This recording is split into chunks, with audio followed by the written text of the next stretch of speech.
வணக்கம் நண்பர்களே, முக்கிய செய்திகளை இந்த பதிவில் பார்க்க போகிறோம். என்ன செய்தி அப்படின்னா, கமலஹாசன் இருக்கார்ல, ட்ரம்ப்புக்கு சோசியல் மீடியாவில் ஒரு கடிதம் எழுதியிருக்காரு.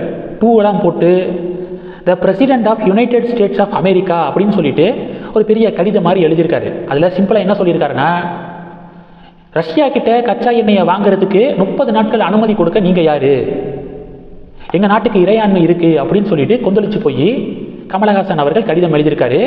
மத்திய அரசாங்கத்தை விமர்சனம் பண்ணியிருக்காரு. அமெரிக்கா கிட்ட கேட்டு தான் பண்ணுவீங்களா இதெல்லாம் அப்படின்னு சொல்லிட்டு கிரிட்டிசைஸ் பண்ணியிருக்காரு. நான் நேற்று போட்ட வீடியோலேயே கிளியராக சொல்லியிருந்தேன், ட்ரம்ப்புடைய ஃபேஸ் வேல்யூ கெட்டு போயிடக்கூடாது அப்படிங்கிறதுக்காக அமெரிக்காவுடைய ட்ரெஷரி செக்ரட்டரி இப்படி அடிச்சு விட்டுருக்காரு. ஏன்னா ரஷ்யா மிடில் ஈஸ்டில் நடக்கக்கூடிய பிரச்சனை காரணமாக இந்தியாவுக்கு தேவையான கச்சா எண்ணெயை விநியோகம் செய்ய ரஷ்யா ஓகே சொல்லிட்டாங்க, இந்தியாவை அக்செப்ட் பண்ணிட்டாங்க. நீங்கள் பார்த்தீங்கன்னா 18 கப்பல்களோட ரஷ்யாட்ட இருந்து கச்சா எண்ணெயை வாங்கிட்டு கப்பல்கள் இந்தியாவை நோக்கி வந்துக்கு இருக்கு. இதெல்லாம் நடந்ததுக்கு அப்புறம் தான் அமெரிக்கா ஐயோ இந்த செய்தி வெளியில் லீக் ஆயிடுச்சுன்னா ட்ரம்ப் சொல்லியும் இந்தியா அதை மதிக்காமல் இப்படி பண்ணுது, ட்ரம்ப்புடைய ஃபேஸ் வேல்யூ கெட்டு போயிடும் அப்படிங்கிறதுக்காக சோசியல் மீடியாவில் குட்டி கராட்டம் பண்ணுற மாதிரி ட்ரெஷரி செக்ரட்டரி இப்படி ஒரு பதிவு போட்டார். 30 நாட்கள் உங்களுக்கு நாங்கள் விலக்கு தரோம், ரஷ்யா கிட்ட இருந்து நீங்கள் கச்சா எண்ணெயை வாங்கிக்கோங்க அப்படின்னு ஒரு நாடகத்தை போட்டிருக்காங்க அமெரிக்கா.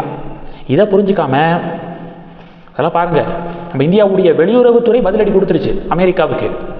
ரஷ்ய எண்ணெயை கொள்முதல் செய்ய எந்த நாட்டின் அனுமதியும் தேவையில்லை அப்படின்னு நம்ம இந்திய வெளியுறவுத்துறை தரமான சம்பவம் பண்ணியிருக்கு. இதன் பிறகும் இந்திய அலையன்ஸு மோடி காம்ப்ரமைஸ் ஆயிட்டாரு, இந்தியா அமெரிக்கா கிட்ட சரண்டர் ஆயிடுச்சு அப்படின்னு சொல்லிட்டு உருட்டிக்கு இருக்காங்க. அதில் கமலஹாசன் அமெரிக்க அதிபருக்கு டூவெல்லாம் போட்டு கடிதம் எழுதிக்கு இருக்காரு. ஆண்டவரே அறிவாலயத்தோடு நிப்பாட்டிக்கோங்க, எதுக்கு அமெரிக்கா பக்கத்தெல்லாம் போறீங்க அப்படின்னு பாஜக கலாய்க்கிறாங்க. இது ஒன்று. ரெண்டாவது என்ன பார்க்க போகிறோம், ரெண்டாவது குஷ்பு இருக்காங்கல்ல, குஷ்புவுக்கு பாஜக தொண்டர்கள் பதிலடி கொடுத்துக்கு இருக்காங்க. வட்டி முதலுமா எங்கள் அண்ணன் அண்ணாமலைக்கு எதிராக பேசுவீங்க, இனி அண்ணாமலைக்கு எதிராக எங்கேயும் நீங்கள் பேசவே கூடாது அப்படின்னு வட்டி முதலுமா சம்பவம் பண்ணிட்டு இருக்காங்க. இப்போ புலம்பக்கூடிய நிலைமைக்கு குஷ்பு தள்ளப்பட்டிருக்காங்க. இன்னைக்கு என்ன புலம்பியிருக்காங்கன்னா, ஒன் ஆஃப் த பெஸ்ட் கோட்ஸா, remember tomorrow is promised to no one, அதாவது நாளைக்கு அப்படிங்கிறது யாருக்கும் நிச்சயம் இல்லை அப்படின்னு சொல்லிட்டு புலம்பியிருக்காங்க. அதுக்கு தான் ஒருத்தர் பதிலடி கொடுத்துருக்காரு, tomorrow may not be promised to anyone but political U turns from some celebrities are guaranteed every 5 years. நாளைக்கு அப்படிங்கிறது யாருக்கும் நிச்சயம் இல்லாமல் இருக்கலாம், ஆனால் அரசியல் ரீதியாக யூட்டன் அடிக்கிறது சில செலிபிரிட்டிஸு ஒவ்வொரு 5 வருஷத்துக்கு ஒரு முறை யூட்டன் அடிக்கிறது கண்டிப்பாக நடக்கக்கூடியது தான் அப்படின்னு சொல்லிட்டு குஷ்புவுக்கு தக்க பதிலடி கொடுத்துருக்காங்க. ஏன்னா 5 வருஷத்துக்கு ஒரு முறை கிட்டத்தட்ட குஷ்பு தான் பல்ட்டி அடிச்சிருக்காங்க. 2010 2014 வரைக்கும் திமுகவில் இருந்தாங்க, 2014 2020 வரைக்கும் காங்கிரஸில் இருந்தாங்க, 2020 2026 வரைக்கும் இப்போ பிஜேபியில் இருக்காங்க. 2026க்கு பிறகு எந்த பொலிட்டிக்கல் பார்ட்டியில் சேருவாங்க அப்படிங்கிறதே தெரியலை. அதுக்கு தான் இந்த நபர் வட்டியும் முதலுமா பதிலடி கொடுத்துருக்காரு.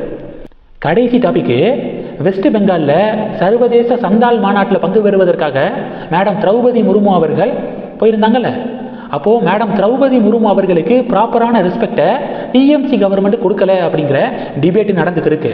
பிரதமர் மோடியெல்லாம் கடுமையான கண்டனத்தை பதிவு செஞ்சிருக்காரு மமதா பானர்ஜியுடைய கவர்மெண்ட்டுக்கு. இப்போது உள்துறை அமைச்சகம் வெஸ்ட் பெங்காலுடைய தலைமை செயலாளருக்கு நோட்டீஸ் அனுப்பியிருக்காங்க, உடனே பதிலை கொடுங்க.